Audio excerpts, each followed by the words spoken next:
ತಾವು ಯಾರು ತಾಯಿ? ನೀನು ಸರ್ವಸಾಕ್ಷಿಯಾಗಿ ಪೂಜಿಸುವ ಈ ಸೂರ್ಯ ದೇವರ ಜ್ವಲಂತ ಪ್ರಭೆಯನ್ನು ನಿನಗೆ ಮೊದಲು ತೋರಿಸಿದ ಸ್ತ್ರೀ ನಾನು. ಈ ನಿರ್ಭಾಗ್ಯ ಸ್ತ್ರೀಗಳನ್ನು ಎಂತ ತಾಯಿ? ಅಮ್ಮ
ನಾನು ಹುಟ್ಟಿದ ಕೂಡಲೇ ಗಂಗಾ ನದಿಯಲ್ಲಿ ತೇರು ಬಿಸಾಡಲು ನಾನು ಮಾಡಿದಂತಹ ದ್ರೋಹವೇನು ತಾಯಿ?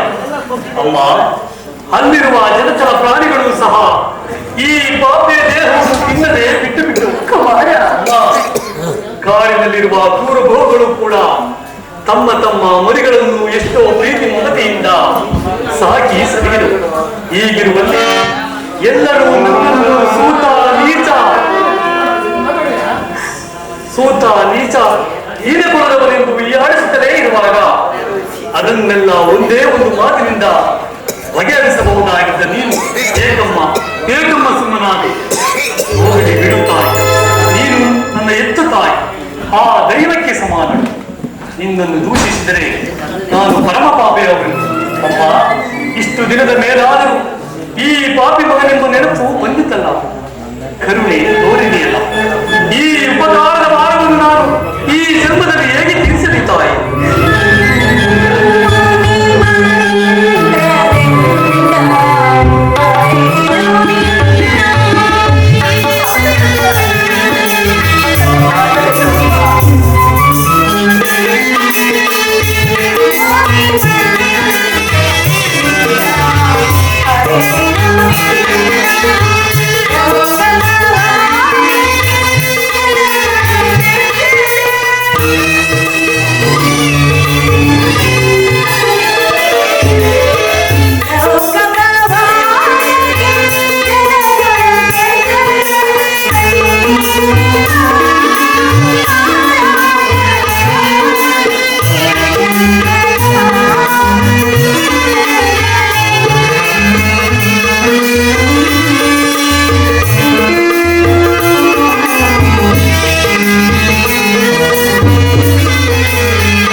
ವಿಚಾರವೇ ನನಗೆ ತಿಳಿದಿರಲಿಲ್ಲ. ಈಗ ತಾನೇ ಶ್ರೀಕೃಷ್ಣ ಪರಮಾತ್ಮರಿಂದ ನಿನ್ನೆಲ್ಲಾ ವಿಚಾರವನ್ನು ತಿಳಿದು ನಿನ್ನನ್ನು ನೋಡಲೆಂದು ಓಡೋಡಿ ಬಂದೆನು ಕಂದ, ಓಡೋಡಿ ಬಂದೆನು. ಕುಮಾರ, ನಿನ್ನೆಲ್ಲಾ ಕಷ್ಟಗಳಿಗೆ ಈ ಪಾಪಿ ಬುದ್ಧಿಯೇ ಕಾರಣ. ನನ್ನನ್ನು ಕ್ಷಮಿಸು ಮಗು, ನನ್ನನ್ನು ಕ್ಷಮಿಸಪ್ಪ. ನೀನು ಈ ರೀತಿಯಾಗಿ ಮಾತನಾಡಬಾರದು. ಬಾಲಕನಾದ ನನಗೆ ಶ್ರೇಯಸ್ಕರವಲ್ಲ. ನಾನು ಹತಭಾಗ್ಯನಮ್ಮ. ನನ್ನ ಗರ್ಭಕ್ಕೆ ನೀನೇನು ತಾನೇ ಮಾಡಿದೆ? ನಿನ್ನ ಪಾದ ಸೇವೆಯನ್ನು ಮಾಡುತ್ತಿರುವ ಆ ಪಾಂಡವರಲ್ಲವೇ ಶ್ರೇಷ್ಠಶಾಲಿಗಳು. ಪಾಪಿಯಾದ ನನಗೆ ಅಂತಹ ಭಾಗ್ಯ ಎಲ್ಲಿಂದ ಲಭಿಸಬೇಕು ತಾಯಿ? ಕುಮಾರ, ಆದದ್ದು ಆಗಿ ಹೋಯಿತು. ಈಗಲಾದರೂ ನಿನ್ನ ಸಹೋದರನೊಡನೆ ಕೂಡಿ ಸುಖವಾಗಿ ಬಾಳ್ಬೇಕಂತೆ. ಪಾಂಡವರ ಮೇಲಿನ ವೈರತ್ವವನ್ನು ಬಿಡು, ಅವರನ್ನು ಉಳಿಸು ಕಂದ. ಅಮ್ಮ, ಅದೊಂದು ಮಾತನ್ನು ಬಿಟ್ಟು ಬೇರೆ ಏನಾದರೂ ಕೇಳುತ್ತಾಯಿ? ನೆನೆಸಿಕೊಡುವೆ. ನಾನು ಜೀವಿಸಿದ ತನಕ ಸ್ವಾಮಿ ದ್ರೋಹವನ್ನು ಮಾತ್ರ ಮಾಡಲಾರ ತಾಯಿ. ಹಾಗಲ್ಲ ಮಗು, ಹಾಗಲ್ಲ. ಹೆತ್ತ ತಾಯಿಯಾಗಿ ನಾನೇ ನಿನ್ನಲ್ಲಿ ಭಿಕ್ಷೆ ಬೇಡುತ್ತಿರುವಾಗ ನೀನು ಆ ಗೌರವದಲ್ಲಿ ಸೇರಿಕೊಂಡು ಪಾಂಡವರ ಮೇಲೆ ಇಷ್ಟೊಂದು ದ್ವೇಷ ಸಾಧಿಸಿ ಅವರ ಮೇಲಿನ ವೈರತ್ವವನ್ನು ಕಳೆದು ಸೌದಾತ್ರ ದಾನ ಮಾಡಿಕೊಂಡ. ನೀನು ವೀರಮಾಲಿ, ನೀವೇ ಹೇಳು. ಪರದಾತನನ್ನು ತೊರೆಯುವುದೇ? ಆತನು ನನ್ನನ್ನೇ ನಂಬಿ ಯುದ್ಧವನ್ನು ಹೂಡಿರುವಾಗ, ಆತನ ಕಾರ್ಯಗಳು ನನ್ನಿಂದಲೇ ಸಾಧಿಸಬೇಕಾಗಿರುವಾಗ ಇಂತಹ ಸಂಬಂಧವನ್ನು ಕಲ್ಪಿಸಿಕೊಂಡು ಆತನನ್ನು ತೊರೆದರೆ ನಾನು ಕೊಲೆಪಾತಕ್ಕಿಂತಲೂ ಕಡೆಯಾಗುವುದಿಲ್ಲವೇ? ಅಮ್ಮ, ಇದರಿಂದ ನನ್ನ ತಂದೆ ತಾತಂದಿರು ನರಕಕ್ಕೆ ಬೀಳದೆ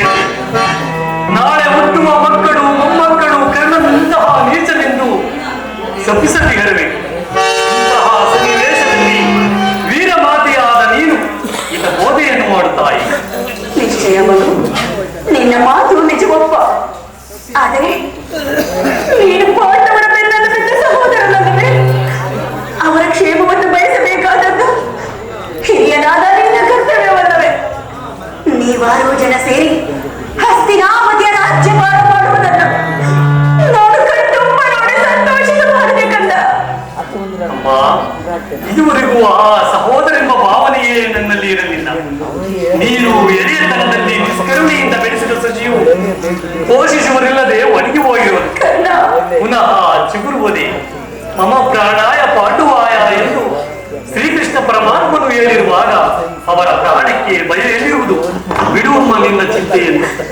ಲೋಕೈಕ ವೀರನಾದ ನೀನೇ ಆ ಕೌರವರೊಡನೆ ಸೇರಿಕೊಂಡು ಪಾಂಡವರ ಮೇಲೆ ಇಷ್ಟೊಂದು ದ್ವೇಷ ಸಾಧಿಸುತ್ತಿರುವಾಗ ನಾನು ಭಯಪಡದೆ ಹೇಗಪ್ಪ ಧೈರ್ಯವಾಗಿರಲಿ?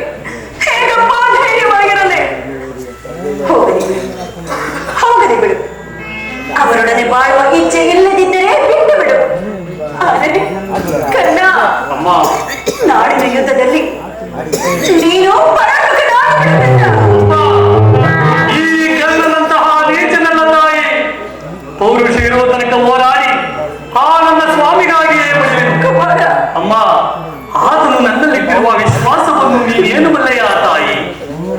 ಈ ಪ್ರಪಂಚವೆಲ್ಲವೂ ನನ್ನನ್ನು ನಿನ್ನ ಸಹಿತ ದೂಡಿ ಬಿಟ್ಟಾಗ ಕುಲಹೀನನನ್ನು ಉದ್ಧಾರ ಮಾಡಿ ಅಂಗರಾಜ್ಯಕ್ಕೆ ಪಟ್ಟಾಭಿಷೇಕ ಮಾಡಿದವನಲ್ಲವೇ? ನನ್ನ ಪ್ರಾಣದಂತೆ ಹೃದಯದ ಸಕನಂತೆ ನನ್ನನ್ನೇ ನಂಬಿ ಯುದ್ಧವನ್ನು ಹೂಡಿರುವಾಗ, ಆತನ ಕಾರ್ಯಗಳು ನನ್ನಿಂದಲೇ ಸಾಧಿಸಬೇಕಾಗಿರುವಾಗ ಇಂತಹ ಸಂಬಂಧವನ್ನು ಕಲ್ಪಿಸಿಕೊಂಡು ಆತನನ್ನು ತೊರೆಯುವುದು ಧರ್ಮವೇ ತಾಯಿ? ಸರ್ವದ ನಾನು ಪ್ರಮುಖನಾಗಲಾರ ತಾಯಿ. ಹೋಗಲಿ ಬಿಡು. ನಾಡಿನ ಯುದ್ಧದಲ್ಲಿ ಪಾಂಡವರು ಏನಾದರೂ ನಿನ್ನ ಕೈಗೆ ಸಿಕ್ಕರೆ ಅವರನ್ನು ಮಾತ್ರ ಕೊಂದು ಬಿಡಪ್ಪ. ಅವರನ್ನು ಉಳಿಸಿಕೊಡೆಯ. ಆಗಬಹುದು ತಾಯಿ, ಯಾರನ್ನಾದರೂ ಉಳಿಸುವೆನು. ಆದರೆ ನನ್ನ ಪರಮ ವೈರಿಯಾದ ಅರ್ಜುನನನ್ನು ಮಾತ್ರ ಉಳಿಸಲಾರೆ ತಾಯಿ. ಹೌದಮ್ಮ, ಆತನೊಡನೆ ಯುದ್ಧ ಮಾಡುವುದನ್ನು ನನ್ನ ಸ್ವಾಮಿ ಕೌರವೇಶ್ವರನ್ನು ನೋಡಿ ಸಂತೋಷಪಟ್ಟರೆ ಆಗ ನನ್ನ ಜನ್ಮವು ಸಾರ್ಥಕವಾಗುವುದು. ಅಮ್ಮ, ಈ ಪ್ರಪಂಚದಲ್ಲಿ ನಮ್ಮಿಬ್ಬರಲ್ಲಿ ಒಬ್ಬರಿಗೆ ಮಾತ್ರ ಸ್ಥಳವಿರುವುದು ತಾಯಿ. ಹೌದು ತಾಯಿ, ಒಂದು ವೇಳೆ ಅರ್ಜುನನಿಂದ ನಾನೇ ಒಂದು ವೇಳೆ ಇಲ್ಲದಿದ್ದರೆ ಅರ್ಜುನನಿಂದ ನಾನೇ ಮೃತಪಟ್ಟರು, ನನ್ನಿಂದ ಅರ್ಜುನನೇ ಮೃತಪಟ್ಟರು. ನಿನಗೆ 5 ಮಕ್ಕಳು ಉಳಿದೇ ಉಳಿಯುವರು. ಬಿಡುವಮ್ಮ ನಿನ್ನ ಚಿಂತೆಯನ್ನು. ಅರ್ಜುನನ ಮೇಲೆ ನನಗೆ ಇಷ್ಟೊಂದು ದ್ವೇಷ. ಆಯಸ್ಸಿದ್ದವರು ಎಲ್ಲಿಯಾದರೂ ಬದುಕುಳಿಯಲಿ. ಹೆತ್ತ ಹುಟ್ಟಗದೇ ಸಂತೋಷ, ಅದೇ ಸಂತೋಷ. ಕನ್ನ, ಕುಮಾರ, ಕಡೆಯದಾಗಿ ನನ್ನದೊಂದು ಮಾತನ್ನು ನಡೆಸಿಕೊಡುವೆ. ಹೇಳು ತಾಯಿ, ಇದರಿಂದಾದರೂ ನನ್ನ ಹೆತ್ತ ತಾಯಿಯ ಋಣವನ್ನು ತೀರಿಸಬೇಕು. ಹೇಳು ತಾಯಿ, ಸತ್ಯವಾಗಿಯೂ ನಡೆಸಿಕೊಡುವೆಯಾ? ಅಮ್ಮ, ಈ ಕರ್ಣನು ನಿನ್ನ ಮಾತನ್ನು ನಡೆಸಿಕೊಡಲಾರದ ಕಡು ಪಾಪಿ ಎಂದು ಭಾವಿಸಿದೆಯಾ?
ಕೆಟ್ಟಿ.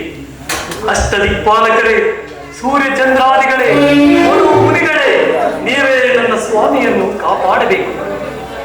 ಇಂದ್ರನು ಮೋಸದಿಂದ ನನ್ನ ಕವಚವನ್ನು ಅಪಹರಿಸಿ ದುರ್ಯೋಧನ ದುರಾದೃಷ್ಟಕ್ಕೆ ಸರಿಯಾಗಿ ವಿದುರನು ಬಿಲ್ಲನ್ನು ಮುರಿದು ಬಿಸಾಡಿದನು.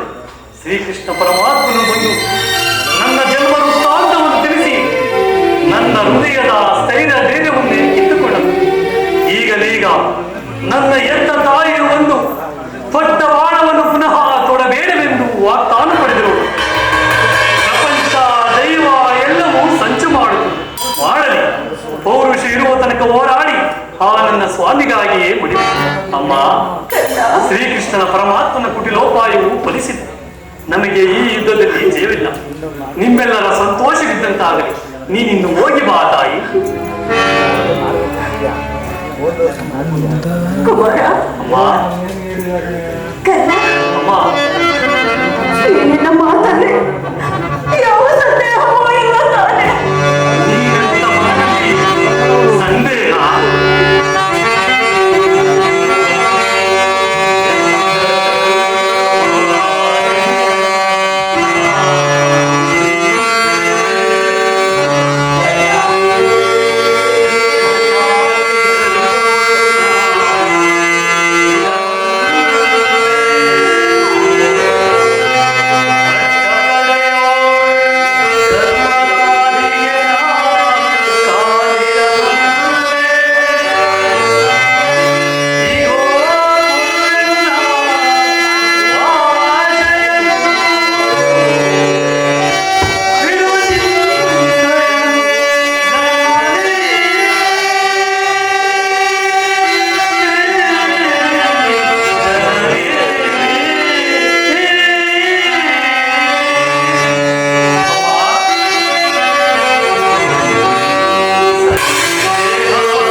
ಅಮ್ಮ, ಎತ್ತ ತಾಯಿಯ ಪ್ರಥಮ ಸಂದರ್ಶನವು ಇಂದಾಯಿತು. ಬಹುಶಃ ನಿನ್ನನ್ನು ನೋಡುವ ಭಾಗ್ಯ ಲಭಿಸುವುದೋ ಇಲ್ಲವಮ್ಮ. ಹೌದಮ್ಮ, ಕಟ್ಟ ಕಡೆಯದಾಗಿ ನನ್ನದೊಂದು ಮಾತನ್ನು ನಡೆಸಿಕೊಡಬೇಕೆಂದು ಬಹು ವಿನಯದಿಂದ ಪ್ರಾರ್ಥಿಸುವೆನು ತಾಯಿ. ಅದೇನೆಂದು ಹೇಳು ಮಗು. ಅಮ್ಮ, ಈ ಯುದ್ಧವು ಮುಗಿಯುವ ತನಕ ನಾನು ನಿನ್ನ ಮಗನೆಂಬ ವಿಚಾರವನ್ನು ಯಾರ ಬಳಿಯಲ್ಲಿಯೂ ಹೇಳಬೇಡ. ದೈವವಶಾತ್ ನಾನೊಂದು ವೇಳೆ ಈ ಯುದ್ಧದಲ್ಲಿ ಮೃತಪಟ್ಟರೆ ಸತ್ಯ ಸಂಗನಾದ ಧರ್ಮರಾಯನಿಂದಲೇ ನನ್ನ ಉತ್ತರ ಕ್ರಿಯಾದಿಯನ್ನು ನೆರವೇರಿಸಿಕೊಡಬೇಕೆಂದು ಬಹು ವಿನಯದಿಂದ ಪ್ರಾರ್ಥಿಸುತ್ತೇನೆ ತಾಯಿ. ಇಂತಹ ಸಂಕಟ ನಾಶಗಳಿಂದಲೇ ಈ ಸಾಮ್ರಾಜ್ಯವು ಉಳಿಯುವುದಾದರೆ ಅಂತಹ ಸಾಮ್ರಾಜ್ಯವು ಈ ಪ್ರಪಂಚದಲ್ಲಿ ಇಲ್ಲದಂತೆ ನಾಶವಾಗಿ ಹೋಗಲಿ. ಈ ಪ್ರಪಂಚದಲ್ಲಿ ದೈವಾನುಬಲ ಇಲ್ಲದ ಮನುಷ್ಯನು ದೈವಬಲ ಸಿಕ್ಕಲು ಬದುಕಿದ್ದರೂ ಪ್ರಯೋಜನವಿಲ್ಲ.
ಬಂದಿದ್ದು ದೊಡ್ಡಪ್ಪ. ಕುಮಾರ, ನಿನ್ನ ಉತ್ಸಾಹವನ್ನು ವಿನಂತಿಸೋಣ. ಆದರೆ ಈ ಕೆಲಸ ನಿನ್ನಿಂದ ಆಗತಕ್ಕದ್ದಲ್ಲ. ಮಗು, ನಾವೆಲ್ಲರೂ ಜೀವಿಸಿದ್ದು ಈ ದುಸ್ಸಾಹದ ಕೆಲಸಕ್ಕೆ ನಿನ್ನನ್ನು ಕಳಿಸುವುದು ಲೋಕ ಅಭಿಮತವೆನಿಸುವುದು. ದೊಡ್ಡಪ್ಪ, ಕೇಳ್ತಿರುವೆಯಾ? ನಿನ್ನ ಕಣ್ಮುಂದೆ ಇರುವ ಈ ಪಾತ್ರಪುತ್ರ ದೇಹವು ಚಿಕ್ಕದಿರಬಹುದು, ಆದರೆ ಅದರೊಳಗಿರುವ ಜೀವಜ್ಯೋತಿಯು ಚಿಕ್ಕದಲ್ಲ ದೊಡ್ಡಪ್ಪ. ಶಾಸ್ತ್ರ ದೇಹದ ಪ್ರಕಾಶದಿಂದ ಅದು ದ್ವಾದಶಮಾನವಾಗಿ ಬೆಳೆಯುತ್ತಿದೆ. ಶಾಸ್ತ್ರದ ಪ್ರಭಾವಗಳ ಪ್ರತಿಬಿಂಬಿತವಾಗಿ ವಿಜೃಂಭಿಸುತ್ತಿದೆ. ಅದು ತನ್ನ ಮಹಾಪ್ರಕಾಶದಿಂದ ಕುರುಕ್ಷೇತ್ರವನ್ನು ಬೆಳೆಯಲು ಅವಕಾಶಗಳು ನನ್ನನ್ನು ಮಗನನ್ನಾಗಿ ಪಡೆದಂತೆ ಅಭಿಮಾನದಿಂದ ತಲೆದೂಗಲಿ. ವೀರಪುರುಷವಾದ ಸುಭದ್ರಾ ದೇವಿಯು ಆನಂದ ಭಾಷೆಗಳನ್ನು ಸುರಿಸಲಿ. ಯೋಗ್ಯಾನುಸಾರ ಬರೆದಾಗ ಧೈರ್ಯದಿಂದ ಹೋರಾಡಿ ಕೀರ್ತಿ ಶಾಲೆಯಾಗುವುದು ಕ್ಷಾತ್ರದ ನಿಯಮ. ಮರಣ ಕಂಜಿ ಶತ್ರು ಸಂಹಾರಕ್ಕಾಗಿ ಹಿಡಿದ ಈ ಕಂಠದಿಂದ ಅವರಿಗೆ ಮನೆಯ ತಾಯಿಕೊಳ್ಳೆಗಳು ತಪ್ಪಿಸಿಕೊಳ್ಳುವುದರ ದೊಡ್ಡಪ್ಪ. ನಾನು ತಾಯಿಯ ಗರ್ಭದಲ್ಲಿದ್ದಾಗಲೇ ಆ ಚಕ್ರವ್ಯೂಹವನ್ನು ಬೇಸಿಗೆಯನ್ನು ಕಲಿತೆನು. ಈಗ ಅದರ ಉಪಯೋಗ ಅವಕಾಶವು ದೊರೆತಿರುವುದು.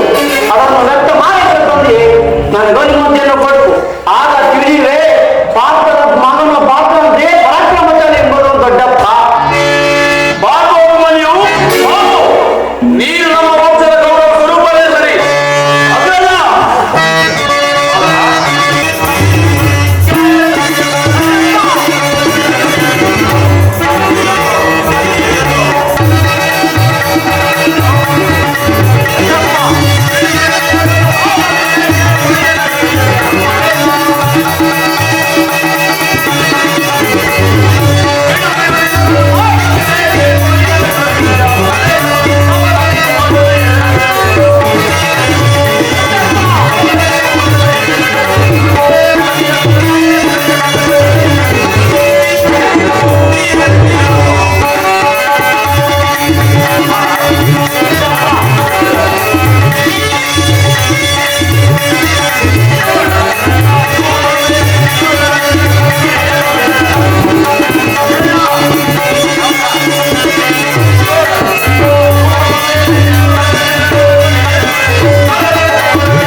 ಧನಂಜಯನ ಪ್ರಾಣ ಹರದು ಅಂಜನೆಯೇ ಪುನಃ ಕುಮಾರ ಹೋಗು, ಜಯಶಾಲಿಯಾಗಿ ಹಿಂದಿರುಗು.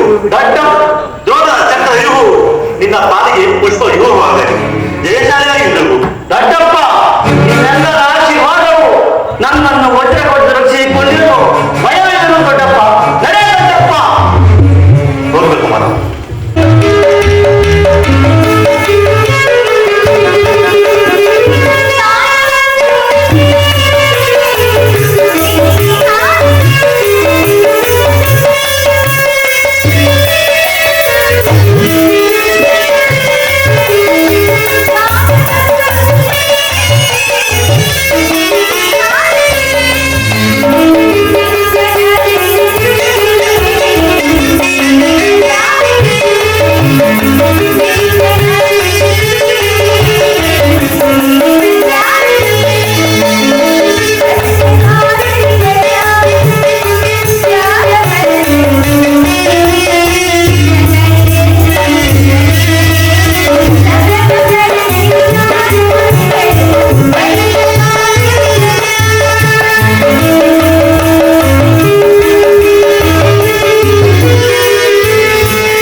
ಆದರೆ ಅವನ ಸಂಧಿಯನ್ನು ಅರ್ಪಿಸಲು ಏನನ್ನು ಸಿದ್ಧಪಡಿಸಲೇ ಉತ್ತರ. ಪ್ರೇಮ ನಾವೆಲ್ಲ ಕೆಲಸ ಇನ್ನು ನನ್ನದಾಗಿ ಏನಿದೆ?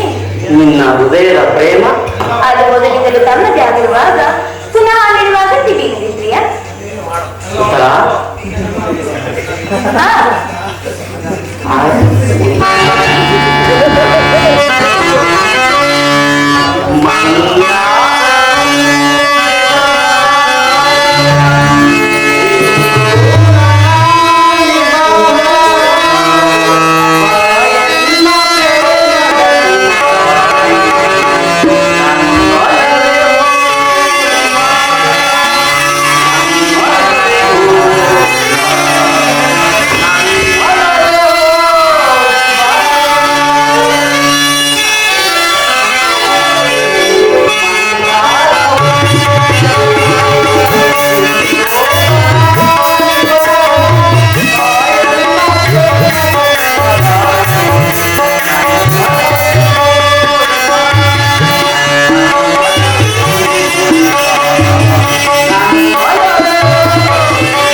ವಸಂತದ ಬಳ್ಳಿಯು ದಿನ ದಿನವೂ ಹೊಸ ಹೊಸ ಹೂಗಳಿಂದ ಸೃಷ್ಟಿಕರ್ತನನ್ನು ಆರಾಧಿಸುವುದು. ವನ ಪಕ್ಷಿಗಳು ದಿನ ದಿನವೂ ಹೊಸ ಹೊಸ ಗಾನದಿಂದ ಈ ಪ್ರಕೃತಿಯನ್ನು ಬೆಳೆಸುವುದು.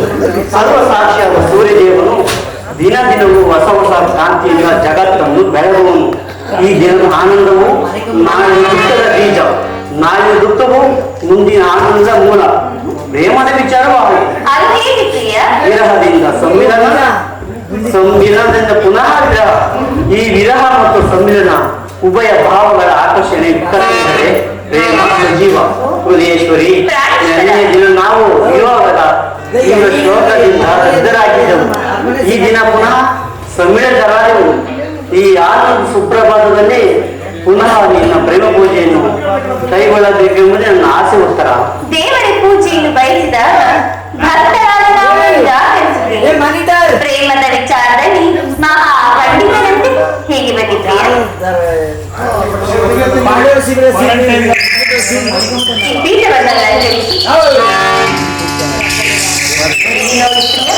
ನಾನು ಆಲೋಚಿಸಿದ ಈ ಪುಷ್ಪಮಾಲೆಯನ್ನು ಧರಿಸಿ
ಭಕ್ತರಲ್ಲಿ ಉತ್ತರ ದ್ರೋಣನ ಚಕ್ರವ್ಯೂಹವನ್ನು ಭೇದಿಸುವುದಾಗಿ ಯುಧಿಷ್ಠಿರ ರಾಜೇಂದ್ರನು ಅನುಮತಿಯನ್ನು ಪಡೆದು ಹೊರಟಿರುವನು.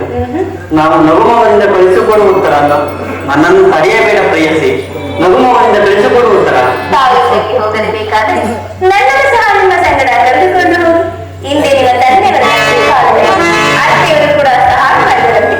ಅದರಲ್ಲಿ ನಾನು ನಿಮಗೆ ಸಹಾಯವಾಗಬೇಕು. ಪ್ರಿಯತಮ,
ಉಪಾಯವಿಲ್ಲದೆ ಹಸ್ತಧಾರಣ ಮಾಡಬೇಕಾಯಿತು.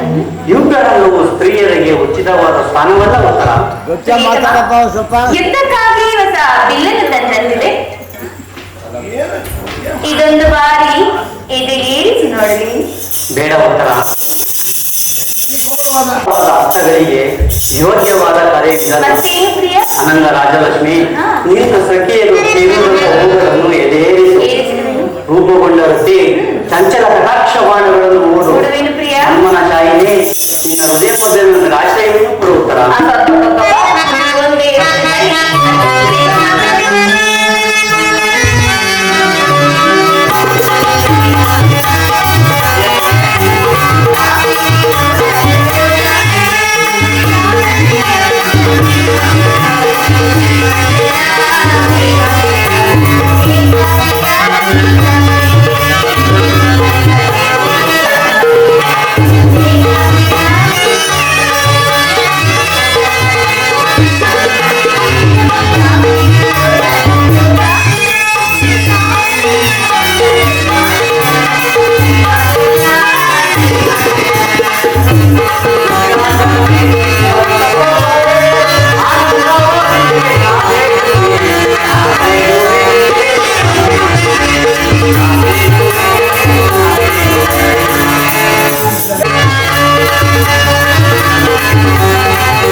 ಇದು ಉಪಹಾಸ್ಯದ ಸಮಯವಲ್ಲ, ಘೋರ ಯುದ್ಧವು ಒಂದು ತಂಗಿದೆ.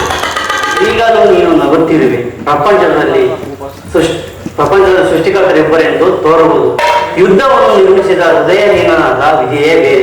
ಆಸೆಪ್ರಿಯೇ, ಗಾನಮಯಿಯಾದ ಕಲಾವಿದೆಯನ್ನು ನಿರ್ಮಿಸಿದ ಕಲಾವಿದನಾದ ವಿಧಾತನೇ ಬೇರೆ. ಪರಸ್ಪರ ಸಂಬಂಧವಿಲ್ಲದ ಎರಡು ವಿಭಿನ್ನ ಪ್ರಪಂಚಗಳು ಉತ್ತರ. ಹಾಗಾದರೆ ನಿಜವನ್ನು ನಾನು ಹೇಳುವೆನು. ಒಬ್ಬನಾದಂತಾಗಲು ಇಬ್ಬರು ಉತ್ತರೆಯನ್ನು ನಿರ್ಮಿಸಿರುವನು. ಇದುವರೆಗೂ ಗಾನಮೈ ಹಾಸ್ಯಪ್ರಿಯಾದ ಒಬ್ಬ ಉತ್ತರೆಯನ್ನು ನೋಡಿರುವನು.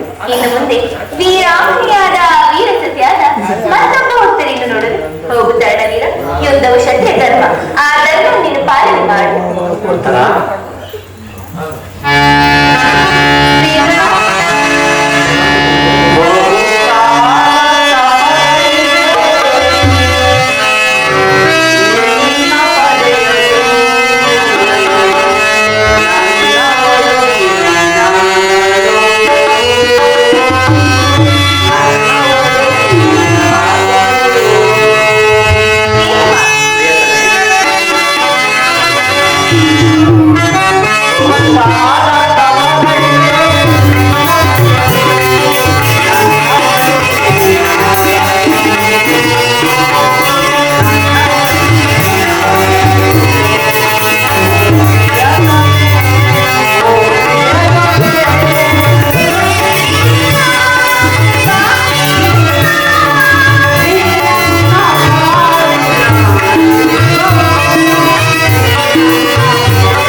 ಚಿತ್ತವಾಗಿ ನನ್ನನ್ನು ಕಳಿಸಿಕೊಡಬಲ್ಲೆಯ. ನನಗೋಸ್ಕರ ಸ್ವಲ್ಪ ದುಃಖಿಸುವುದಿಲ್ಲವೇ? ಇಲ್ಲ ಪ್ರಿಯ, ದುಃಖಿಸುವುದಿಲ್ಲ. ದುಃಖವನ್ನು ಮನಸ್ಸಿನಲ್ಲಿ ಮುಚ್ಚಿಟ್ಟುಕೊಂಡು ಮುಖದಲ್ಲಿ ಹರ್ಷ ಚಿತ್ರಿಸುತ್ತೇನೆ. ನಾನು ನೋಡುವುದನ್ನೇನು ಈಶ್ವರ, ಸ್ವರ್ಣದ ಪುತ್ತಳಿಯ ದೇಶದ ಮಾಧವ, ಸಂಪಿಗೆ ಗಂಧದಲ್ಲಿ ಮಲ್ಲಿಗೆ ಮಾಧುರ್ಯ. ಈ ಸಂಸಾರದ ದುಃಖ ಮಧ್ಯದಲ್ಲಿ ಸ್ವರ್ಗದ ಆನಂದ ಕೇಳಿ ಧನ್ಯ ಉತ್ತರ ಧನ್ಯ. ಹಾಗೆ ಓದುವಲ್ಲಿ ಇನ್ನು ನಾರಿಗತ್ತಲು ಉತ್ತರ.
ಯುದ್ಧವು ನಿಮ್ಮ ಗೌರವ ಕೀರ್ತಿ ಸಂಪತ್ತಲ್ಲಿದೆ ಉತ್ತರ. ಆದರೆ ಇನ್ನು ಯಾವ ಗೌರವವೂ ಇಲ್ಲದೆ ಈ ದಿನ ಎಷ್ಟೊಂದು ಜನ ವೀರ ಮಾತೆಯರು ವೀರ ಪತ್ನಿಯರು ತನ್ನ ಹೃದಯ ದುಃಖವೇನು ಅಡಗಿಸಿಟ್ಟುಕೊಂಡು ಕಣ್ಣೀರನ್ನು ಕುದುರಿಸದೆ ಪತಿ ಸಾಯಸಮುಖಿಯರಾಗಿಯೇ ಪತಿ ಪುತ್ರರಿಂದ ಬೀಳ್ಕೊಂಡಿರುವವರು. ನಿನಗಾವ ಗೌರವವೂ ಇಲ್ಲವೇ ಗೌರವ? ಸ್ವಾಮಿ ರಣರಂಗದಲ್ಲಿ ಕಾದಾಡುತ್ತಾ ಸ್ವಾಮಿ ಬಳಿದಾಗ ಆತನ ಗೌರವ ಪಿತರಾದ ಮಡದಿಯರು ಶತ್ರುವಿನ ಮಧ್ಯದಲ್ಲಿ ಪುತ್ರನ ಸಾಹಸವನ್ನು ಕೇಳಿ ಆನಂದ ಭಾಷಣ ಶ್ರೇಷ್ಠ ಮಾತೆಯ ಪುರುಷನ ಗೌರವನೇ ನಾರಿಯ ಗೌರವ, ಅದೇ ಅವಳ ಜೀವನ ಸರ್ವಸ್ವ. ಹಾಗಾದರೆ ಈ ಕುರುಕ್ಷೇತ್ರದ ಮಹಾಯುದ್ಧದಲ್ಲಿ ನಾನು ಪ್ರಾಣ ತ್ಯಾಗ ಮಾಡಿದರೆ ನನಗೋಸ್ಕರ ಸ್ವಲ್ಪವೂ ಅಳುವುದಿಲ್ಲವೆಂದು ಹೇಳು ಪ್ರೇಯಸಿ. ಆಳುವುದಿಲ್ಲ ಪ್ರಿಯ. ನಿಮ್ಮ ಆಜ್ಞೆಗೆ ವಿರುದ್ಧವಾಗಿ ಒಂದು ತೊಟ್ಟು ಕಂಬನಿ ಈ ಭೂಮಿಗೆ ಬಿದ್ದರು ನಾನು ನನ್ನ ಕೈಯಾರ ಈ ಕಣ್ಣುಗಳನ್ನು ನಿಮ್ಮ ಚರಣದಲ್ಲಿ ಅರ್ಪಿಸಬೇಕು. ಉತ್ತರೆಯು ವೀರಸತಿ ಪತಿ ಆಜ್ಞೆಗಳಿಗೆ ದೇವರಾಜ್ಞೆಯಂತೆ. ಉತ್ತರ. ಪ್ರಿಯತಮ, ಇನ್ನು ನನಗನ್ನು ಅನುಜ್ಞೆಯನ್ನು ಕೊಡು. ನೀನು ಹಾಕಿದ ಈ ಪ್ರೇಮದ ವಿಜಯ ಮಾಲೆಯಿಂದ ಭೂಷಿತನಾಗಿ ರಣಾಂಗಣದಲ್ಲಿ ಬೆಳಗುವೆನು. ನನಗಿನ್ನು ಅಪಜಯವಿಲ್ಲ. ಉತ್ತರ. ಆಗಲಿ ಪ್ರಿಯ.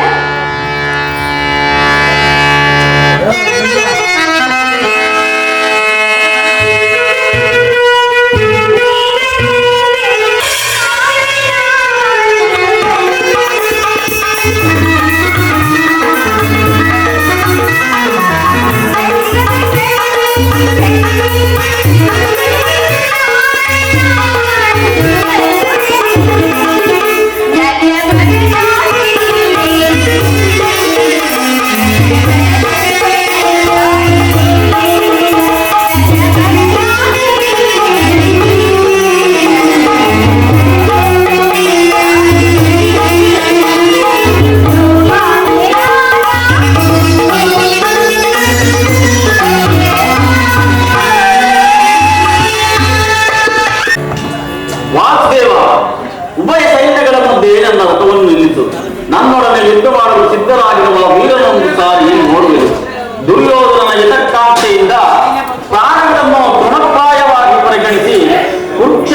ರಣದಲ್ಲಿ ಸಮ್ಮಿಳಿತರಾಗಿರುವ ಕ್ಷತ್ರಿಯ ಯೋಧರನ್ನು ನನಗೆ ತೋರಿಸಿ.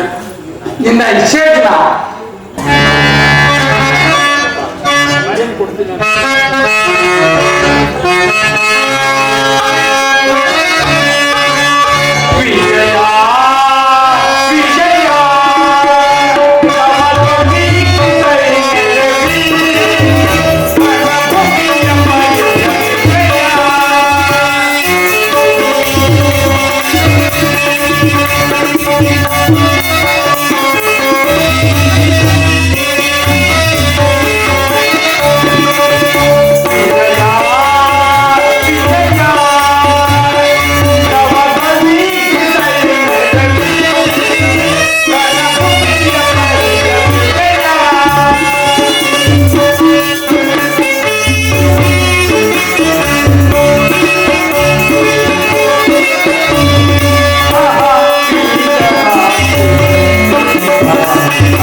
ಚತುರಂಗಬಲ ಸಮೇತವಾದ ಸೈನ್ಯವು ಚಂಡಮಾರುತದಿಂದ ಉನ್ಮಿಲಿತವಾದ ಸಾಗರವಂತೆ ಕಾಣುತ್ತಿದೆ.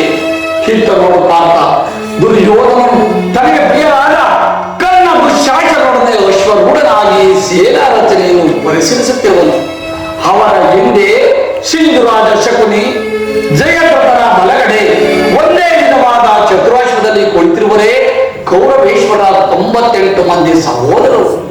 ಅವರ ಸಮ್ಮುಖದಲ್ಲಿ ದುರ್ಯೋಧನನ ಮಕ್ಕಳು ಸಹ ಇರುವರು. ಅವರೆಲ್ಲರ ರಕ್ಷಣೆಗಾಗಿ ಧನುರ್ಧಾರಿಯಾದ ದ್ರೋಣನು ಸ್ವಲ್ಪ ಮುಂದೆ ನಿಂತಿರುವನು.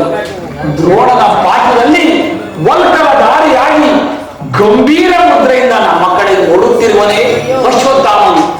ಇತ್ತರು ಪಾರ್ಥ, ಸ್ವರ್ಣಮಯವಾದ ಅಷ್ಟೈಶ್ವರ ಶೋಭಿತದಲ್ಲಿ ಶ್ವೇತವಸನ ದಾರಿಯಾಗಿ ನಮ್ಮ ಕಡೆ ನೋಡುತ್ತಿರುವನೇ ಪಿತಾಮಹ ಭೀಷ್ಮನು. ನೆರೆಗೂದಿನಿಂದ ತುಂಬಿದ ಆತನ ಮಸ್ತಕದಲ್ಲಿ ವಜ್ರ ಕವಿತವಾದ ಅಧಿಕಾರ ಊಟವನ್ನು ಕೆಡುತ್ತಿರುವುದು. ಆತನು ನಿನ್ನ ಪಿತಾಮಹನು, ಭರತ ವಂಶದ ಕೀರ್ತಿಯ ಜ್ಯೋತಿ. ಆ ಯುದ್ಧವನ್ನು ಪ್ರಾರಂಭಿಸುವ ಮೊದಲು ಆ ಮಹಾಪುರುಷನಿಗೆ ವಂದಿಸು ಪಾರ್ಥ.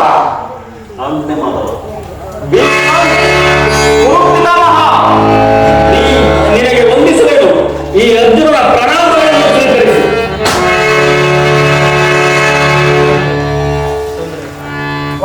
ವಾಸುದೇವ, ನನ್ನ ಜೀವನದಲ್ಲಿ ಇದೆಂತ ಪವಿತ್ರವಾದ ಸಮಯ. ಈಗ ನನ್ನ ಮನಸ್ಸಿನಲ್ಲಿ ಹುಟ್ಟುತ್ತಿರುವ ಭಾವನೆಗಳನ್ನು ನಿನಗೆ ತಿಳಿಸಬಲ್ಲನಾದರೂ ಆಹಾ, ಇದೇನಿದು? ಅರ್ಜುನನ ಪತನವೇ ಅಥವಾ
ಬೇಸಿಗೆಯ ಬಿಸಿಲಿನಿಂದ ಬೆಂದ ತಾವರೆಯಂತೆ ಮುಖವು ಬಾಡಿಸುವುದು, ಶರೀರದಲ್ಲಿ ಕಂಪನವು ರೋಮಾಂಚನವು ಹುಟ್ಟುತ್ತಿರುವುದು, ನಾಲಿಗೆ ಒಣಗಿತು, ಗಾಂಧೀವವು ಕೈಯಿಂದ ಕಳಚಿತು, ಕಾಲಗಳಲ್ಲಿ ನಿಲ್ಲುವ ಸ್ಥಾನವಿಲ್ಲ.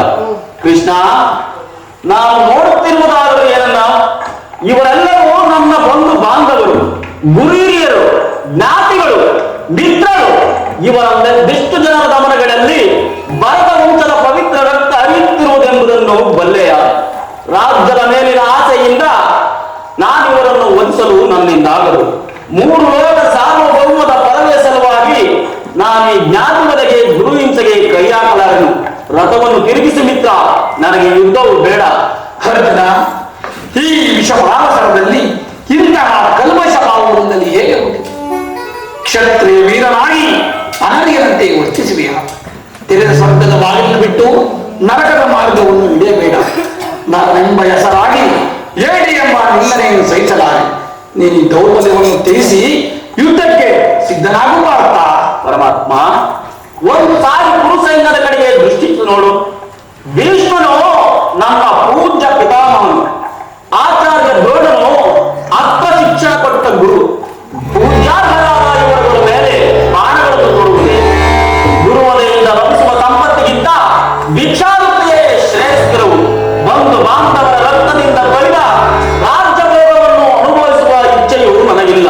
ಅಶಾಶ್ವತವಾದ ರಾಜ್ಯಲೋಕಕ್ಕೊಳಗಾಗಿ ಶಾಶ್ವತವಾದ ಧರ್ಮವನ್ನು ನಾಶ ಮಾಡಲು ನನ್ನಿಂದಾಗದು. ಸ್ವಜನ ಬದಲು ಸಮ್ಮತವಲ್ಲದೇವ. ಯಾರು ಒಲಿಸುವುದು ಅರ್ಜುನ? ಹೊಳೆವಿಲ್ಲದ ಆತ್ಮವನ್ನು ಒಲಿಸುವುದು ಅಸಂಭವ. ಮನುಷ್ಯನು ಹೊರತು ಹೋದ ಬಟ್ಟೆಯನ್ನು ಬಿಸಿಡು ಬೇರೊಂದು ಬಟ್ಟೆಯನ್ನು ಆಶೆ ಹೊಸ ಬಟ್ಟೆಯನ್ನು ಧರಿಸುವಂತೆ ಆತ್ಮವು ಜೀರ್ಣವಾದ ದೇಹವನ್ನು ತ್ಯಾಗ ಮಾಡಿ ಬೇರೊಂದು ದೇಹವನ್ನು ಆಶಯಿಸುವುದು. ಮರಣವು ದೇಹದ ನಾಶ, ಅವಿನಾಶಿಯಾದ ಆತ್ಮದ ಅವಸಾನವಲ್ಲ. ದೇಹಕ್ಕೆ ಬಾಲ್ಯ, ಯೌವನ, ವಾರ್ಧಕ್ಯಾದಿ ಅವಸ್ಥೆಗಳು ಪ್ರಾಪ್ತವಾಗುವಂತೆ ಮಾನವನಿಗೆ ದೇಹವು ಸಹಜವಾದುದು. ಪಂಡಿತನಾದವನು ಅವರ ಸಲುವಾಗಿ ದುಃಖಿಸುವುದಿಲ್ಲ. ಭೀಷ್ಮ, ದ್ರೋಣ, ನಾನು, ನೀನು ಹಿಂದೆ ಅನೇಕ ಸಾರಿ ಜನ್ಮಗ್ರಹಣ ಮಾಡಿದೆವು, ಮುಂದೆಯೂ ಜನಿಸುವು. ಜನ್ಮ ಮೃತ್ಯುವಿನ ಆತ್ಮ ಪ್ರವಾಸದ 2 ಅಂತರಗಳು. ಹುಟ್ಟಿದವನಿಗೆ ಮರಣವು, ಮೃತನಿಗೆ ಪುನರ್ಜನ್ಮ ಮೊದಲೇ ನಿಶ್ಚಯವಾಗಿ ಅವಶ್ಯವಾಗಿ ಆಗಬೇಕಾದಂತೆ ಮೂಢನಂತೆ ತಿಳಿಸಿ ಫಲವೇನು? ಯುದ್ಧವು ಕ್ಷತ್ರಿಯರ ಧರ್ಮ, ಆ ಧರ್ಮ ಪಾಲನೆ ಮಾಡಲು ಮಾತ್ರ. ವಾಸುದೇವ, ಯುದ್ಧದ ಹೆಸರೆತ್ತಿದ್ರೆ ನನ್ನ ಹೃದಯವು ಕಂಪಿಸತೊಡಗುವುದು. ದುಸ್ಸಾಹ ಚೇಷ್ಟಾದಿತ್ಯದಿಂದ ಸತ್ಕಾರ್ಯಗಳು ನಿಶ್ಚಯಿಸುತ್ತವಾಗುವು. ನಾನು ಏಡಿಯಲ್ಲ, ಆದರೂ ಪಾಪ ಭೀತಿಯಿಂದ ಯುದ್ಧ ವಿರುದ್ಧನಾಗಿರುವೆ. 7 ಯುದ್ಧದ ಹೊರತಾಗಿ ಕ್ಷತ್ರಿಯನಿಗೆ ಮತ್ತಾವ ಧರ್ಮವಿಲ್ಲವೇ? ಪಾಪ ಸ್ವಧರ್ಮ ಪಾಲನೆಯಲ್ಲಿ ಪ್ರಾಣಿಗಳನ್ನಾದರೂ ತ್ಯಜಿಸಬಹುದು. ಪರಧರ್ಮ ಅವಲಂಬನವು ಅನರ್ಥಕಾರಿ. ಅರ್ಜುನ, ಇದು ಧರ್ಮಯುದ್ಧ. ಈ ಯುದ್ಧದಿಂದ ನಿವೃತ್ತರಾದರೆ ಸ್ವಧರ್ಮವನ್ನು ಉಲ್ಲಂಘಿಸಿದ ಪಾಪಕ್ಕೆ ಗುರಿಯಾಗಿವೆ, ಪ್ರಕೀರ್ತಿ ಬಾಧನೆನಿಸಿವೆ. ನಿನ್ನಂತಹ ಸಂಪಾದಿತರಿಗೆ ಪ್ರಕೀರ್ತಿಯು ಮರಣಕ್ಕಿದ್ದ ಘೋರತರವು. ಶತ್ರುಗಳು ಏಡಿಯನ್ನು ಒಳೆಯವರು, ಆತ್ಮೀಯರು ವಂಚಕರೆಂದು ನಿಂದಿಸುವರು. ನೀನು ಅಜ್ಞಾನದಿಂದ ಕರ್ಮಭ್ರಷ್ಟರಾಗಬೇಡ ಪಾರ್ಥ. ಪರಮಾತ್ಮ, ಈ ಯುದ್ಧದಲ್ಲಿ ನನ್ನ ಕರ್ಮವೇನು? ಧರ್ಮನಾಶವು, ಧರ್ಮ ಸಂರಕ್ಷಣೆಯು ಉಭಯಭ್ರಷ್ಟನಾಗದಂತೆ ನನಗೊಂದು ದಾರಿಯನ್ನು ತೋರಿಸು. ಅರ್ಜುನ, ಕರ್ಮವು ಮಾನವ ಜೀವನದ ರಾಜಮಾರ್ಗ. ನೀನೀಗ ಕರ್ಮ ತತ್ಪರನಾಗು. ಫಲಗಳನ್ನು ಚಿಂತಿಸದೆ ನಿರ್ದಿಷ್ಟ ಕರ್ಮವನ್ನಾಚರಿಸು. ಮಾನವನು ಕರ್ಮಕ್ಕೆ ಮಾತ್ರ ಅಧಿಕಾರಿ, ಫಲವು ಅವನ ಅಧೀನವಲ್ಲ. ಅನಾಸಕ್ತನಾಗಿ ಸಿದ್ಧಿಗಳಲ್ಲಿ ಸಮಾನ ಭಾವದಿಂದ ಕಾರ್ಯಾಚರಣೆ ಮಾಡುವುದೇ ಮಾನವನ ಕರ್ತವ್ಯ. ವಸ್ತ್ರಗಳನ್ನು ಧರಿಸು, ಕರ್ಮಯೋಗಿ ಎನಿಸು. ಹೀಗಾಗಿ ಕೀರ್ತಿಯಲ್ಲಿ ಪರದಲ್ಲಿ ಸ್ವರ್ಗವನ್ನು ಪಡೆಯುವೆ. ಪರಮಾತ್ಮ, ಈ ದಿವ್ಯವಾಣಿಯಿಂದ ನನ್ನ ಹೃದಯ ಪ್ರಸುಪ್ತ ಪ್ರಜ್ಞೆಯನ್ನು ಎಚ್ಚರಗೊಳಿಸುತ್ತಿರುವ ನೀನು ಯಾರು? ಕರ್ಮಯೋಗಿ, ಇಹಲೋಕದಲ್ಲಿ ನಿನ್ನ ನಿರ್ದಿಷ್ಟ ಕರ್ಮವೇನು? ಅರ್ಜುನ, ಇಹಲೋಕದಲ್ಲಿ ನಾವಿಬ್ಬರು ಜನ್ಮ ಪ್ರಾಣ ಮಾಡಿದೆವು. ನಾನು ಜನ್ಮ ಜಲಾರಹಿತನು.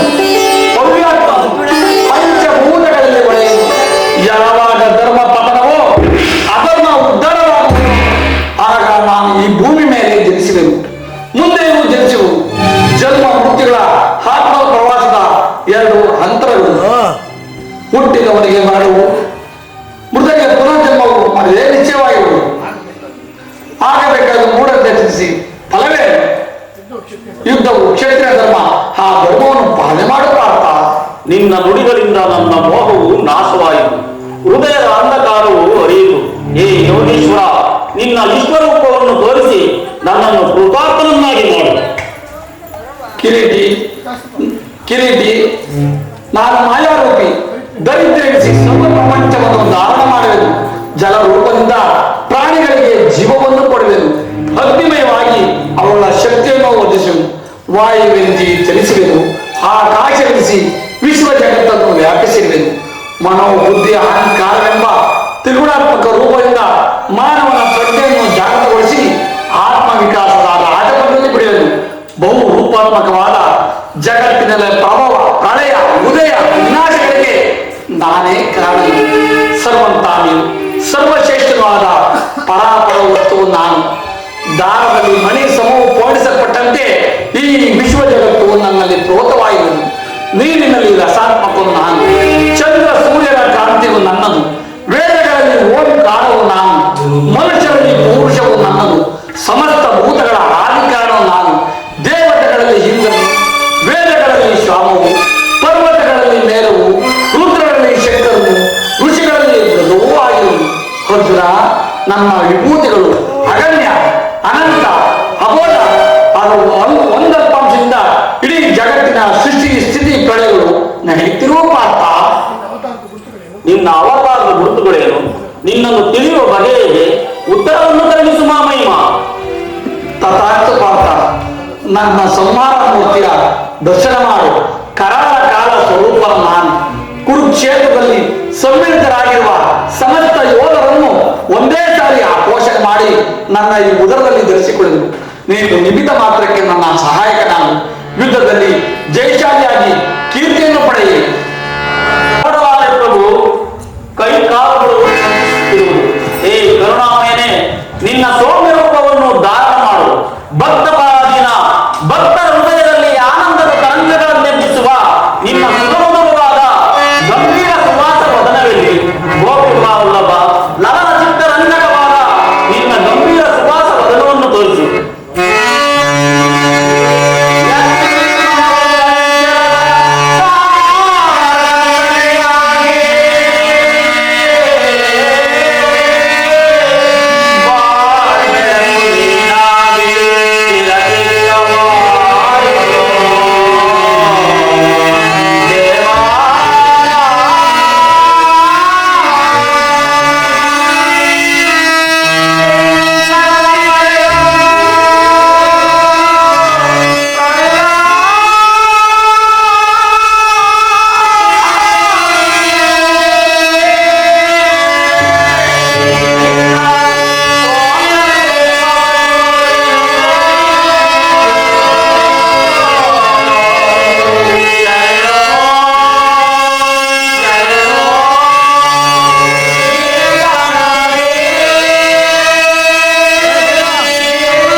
ನನ್ನ ಸೌಮ್ಯ ಮೂರ್ತಿಯ ದರ್ಶನ ಮಾಡು. ಸಾಗರ ಮಧ್ಯದಲ್ಲಿ ಗಂಭೀರ ಜಲರಾಶಿಯಲ್ಲಿ ನಿಶ್ಚಲವಾಗಿ ನಡೆಯುವ ನಾವೆಯಂತೆ ಈ ನಿನ್ನ ಹೃದಯ ಶಾಂತವಾಗಲಿ. ಕುರುಕ್ಷೇತ್ರದ ರಕ್ತ ಪ್ರಳಯದಲ್ಲಿ ನಿನ್ನ ನೌಕೆಯು ಪಥಭ್ರಷ್ಟನಾಗದಂತೆ ಸುರಕ್ಷಿತವಾಗಿ ದಡವನ್ನು ಮುಟ್ಟಿಸಲು ನಾನು ಕರ್ಣಧಾರನಾಗಿ ನಿಂತಿರುವೆನು. ತೆಗೆದುಕೋ ಧನುರ್ಬಾಣಗಳನ್ನು, ಸಮರ ಗೀತೆಯನ್ನು ಮುಳುಗಿಸುವ ವೀರ. ಎಲ್ಲ ಬರ್ರಪ್ಪ, ಆಜ್ಞೆ ಮಾಡುವ. ಎಲ್ಲ ಬನ್ನಿ, ಎಲ್ಲ ಬನ್ನಿ.